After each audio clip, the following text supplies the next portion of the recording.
E o Vasco tem acerto verbal com um dos principais jogadores do futebol na América do Sul. E eu me refiro a Santiago Sousa, volante de 27 anos de idade, titular absoluto do Racing. Ele também pode jogar como zagueiro. Você vai lembrar dele, chamou demais a atenção da torcida brasileira num confronto contra o Flamengo em edição de Libertadores da temporada passada. A informação do Atenção Vascaínos é de que Santiago Sousa se acertou com o Vasco em relação a salário, tempo de contrato e luvas. Falta o mais difícil, um acordo com o Racing.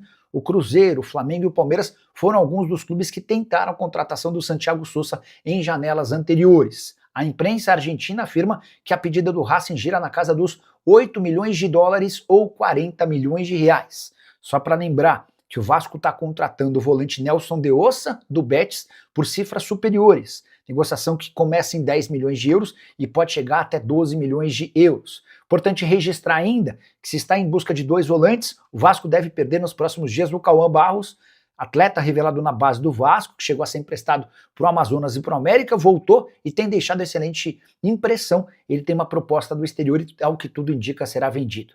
Só para completar em relação a Santiago Sousa, atleta que também pode jogar como zagueiro e tem 12 partidas pela seleção do seu país. Revelado no River Plate, esteve no Atlanta United e chegou ao Racing em 2024. O Racing o comprou por 3 milhões e 800 mil euros. Bora entender quanto o time de fato vai pedir ao Vasco para que esse negócio aconteça. Pois é, vamos falar do Vasco que pega o Mirassol, jogo importante do Campeonato Brasileiro, mas tem um problema na diretoria. Vice-presidente geral foi afastado pelo presidente Pedrinho do comando das obras, de São Januário. Já eu vou trazer todos os detalhes que a gente pôde apurar, em cima desse assunto aí, que eu considero muito ruim. Pelo seguinte, o Renato vinha trabalhando muito sério, muito firme, para começar a obra do novo estádio de São Januário. Já vamos falar sobre isso aí.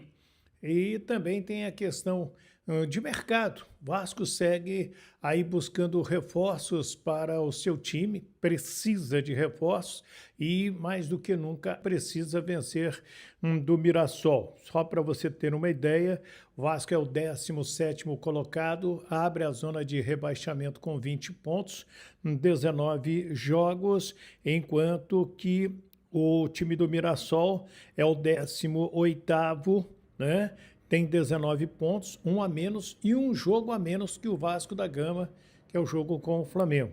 Então, o Vasco tem que ganhar esse jogo dentro de casa, querendo ou não querendo, tem que ganhar essa partida, com todo respeito ao Mirassol, que está fazendo uma competição de recuperação, vem de vitória em cima do Grêmio 2-1. O árbitro desse jogo será o Rafael Klein e o árbitro de vídeo será o Marco Aurélio Fazecas, lá de Minas Gerais. Falar em arbitragem, deixa eu trazer o Sandro Meirahit, que é o novo presidente da Comissão Nacional de Árbitros, que a partir de amanhã, deste sábado, já temos a tecnologia do impedimento semiautomático. E ele explica para a gente. Toda a implementação de inovações tecnológicas para apoiar a arbitragem e o futebol é fundamental. No caso da tecnologia da linha de impedimento, é importante dizer que ela traz mais credibilidade para as decisões da arbitragem. Obviamente que a gente já tinha um sistema muito bem desenvolvido, de linha de impedimento, mas que ainda era feito ou traçado pelo ser humano, Então é importante ter a tecnologia para até trazer mais credibilidade para as decisões de campo, e isso também ajuda no controle de jogo por parte do árbitro. A segurança é total. Obviamente que sempre existia confiança na equipe da cabine que fazia a traçagem da linha, mas nesse ponto agora, com a tecnologia apoiando esse trabalho, obviamente que você tem primeiramente um critério único para todas as decisões, Então isso é fundamental. Isso traz mais segurança também para o telespectador, para o jogador, para os dirigentes e para o próprio árbitro, E o processo no Brasil é muito transparente. Então você tem acesso a como é feita a linha, sempre teve e agora continua tendo acesso a esse processo novo com que a gente começou a se acostumar a partir das competições internacionais e que agora a gente pode também se acostumar assistindo o Campeonato Brasileiro. Isso é muito bom. Sempre quando você implementa uma tecnologia, é muito importante a preparação, né?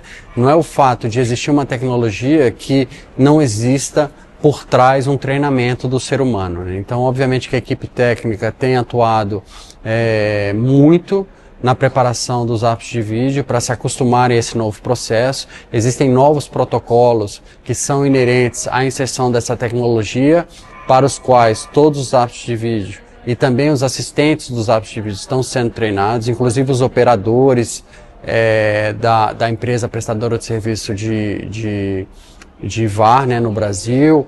Então isso é muito importante para que todos estejam alinhados e acostumados a essa nova tecnologia. Esse treinamento está sendo feito, é muito intenso e a gente está sim preparado para a implementação. É uma virada de página, né? Assim como foi quando coisas simples que a gente às vezes se esquece, né? Quando a gente inseriu a comunicação entre os árbitros, né? O rádio comunicador entre os árbitros. Era uma inovação que hoje até é algo que parece muito simples, mas que na época foi uma inovação muito grande. Agora, com o impedimento semiautomático, com certeza, é uma inovação que acrescenta muita qualidade, credibilidade, né, e segurança à arbitragem brasileira e para o futebol, que é o mais importante. Então, Sandro Meirahit explicando como vai funcionar a ideia do impedimento semiautomático, essa tecnologia que passa a ser implantada a partir de amanhã na Série A do Campeonato Brasileiro. E aí, o que você acha? Vai ajudar, né? Vamos ter aí mais confiança, como disse o Sandro Meirahit, na arbitragem, nessa questão de impedimento? O time para esse jogo com o Mirassol, Léo Jardim, Paulo Henrique ou Puma Rodrigues, uma dúvida na direita, Cuesta, Robert Renan e Cuiabano, Saldívia segue fora, Barros, Thiago Mendes e Nuno Moreira, que ganhou a posição, e Adson, Spinelli ou Brenner, e mais o Andrés Gomes passa por aí a escalação do Vasco para amanhã. O volante argentino Santiago Sosa, do Racing, é o nome do momento, né? Todo mundo comentando, essa notícia saiu lá da Argentina. Não é uma transação fácil, o próprio Racing já avisou. O atleta foi procurado pelo Vasco já no início do ano e é um desejo, um vascaíno, trazer o argentino Santiago Sosa. O Nelson de Ossa segue treinando com o Real Betis, que já recebeu as garantias bancárias, financeiras por parte do Vasco na questão do empréstimo, mas o atleta ainda não foi liberado. Treinou normalmente hoje, pode inclusive participar do jogo amistoso de amanhã do Real Betis. O Vasco está para anunciar a qualquer momento o Sporting Bet, né, como novo patrocinador. A informação é de que eles vão pagar aí 40 milhões de reais e mais metas obtidas pelo Vasco. Então, aí o Vasco volta a ter um patrocinador master. Gente, deixa eu falar então do Renato Brito Neto, que eu conheço há muitos e muitos anos, um brilhante advogado, militante na justiça desportiva, um cara extremamente sério, e que deixou o comando da reforma do estádio de São Januário. Ele está de férias na Bahia, eu falei com ele, ele foi surpreendido, ele usou essas palavras, ele foi surpreendido com o meu afastamento, estava de férias, está de férias lá na Bahia, e disse mais, que as divergências eram tratadas internamente e o que não concordava, ele falou e mostrou provas ao presidente Pedrinho, que a sensação que dá é que perdeu a confiança no Renato e o afastou da reforma de São Januário.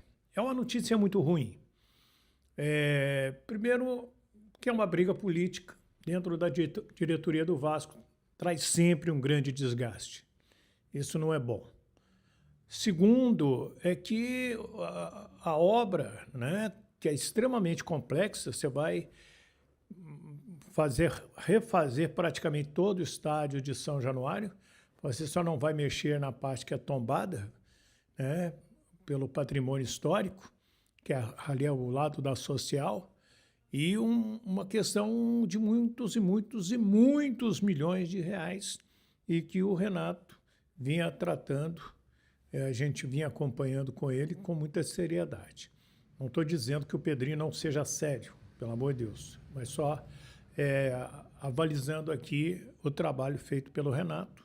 Teve essa divergência, o Renato foi afastado pelo presidente Pedrinho. Agora vamos ver quem vai comandar a reforma do estádio de São Januário. Repito, gente, toda divergência é muito ruim, principalmente num clube politicamente desfacelado como o Vasco, tem 48 grupos políticos, né? Então, o dia que os vascaínos entenderem que, se unindo, o Vasco será maior ainda, aí vai ajudar o Vasco, mas faz parte.